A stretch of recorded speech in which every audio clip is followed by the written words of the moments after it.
Үкімет сізге неше жер береді? Әрбір Қазақстан Республикасының азаматы 4 жер алуға құқығы бар.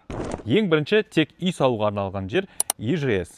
Өте көп жыл кезекте тұрып аласыз, бірақ кезек кейде мүлдем жылжымайды. Сондықтан ИЖС керек болатын болса, кезекті күтпей сатып алсаңыз жеңіл болады. Екіншісі, үй салуға да мал ұстауға болатын жер ЛПХ. Бұл қаланың ортасында емес, ауыл аймақтарда, райондарда беріледі. Оның артықшылығы, сіз үкіметтен тегін 3-4 айдың ішінде кезексіз ала аласыз. Мен өзім Астанаға жақын жерден 10 сотық үкіметтен тегін алдым. Қазір дәл сол жақтағы ЛПХ жерлер 7-7,5 миллион нарықтағы бағасы. Үшінші жер ол садоводство. Садоводствоны үкіметтен қаланың ішінен алуға оңай және де жылдам. Садоводствоға жер алып, о жақта тұрғыңыз келсе, егер де сол жақтың статусы өзгеретін болса, садоводствоны алып, болашақта ИЖС-қа немесе ЛПХ-ға өзгертсеңіз болады.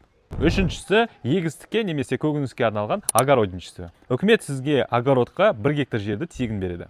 Мен де Астана маңынан 1 гектар жерді үкіметтен алдым. Ол жақта болашақта питомник жасайтын боламын. Егер де сізде жер алғыңыз келсе, комментарияға жер сөзін жазыңыз.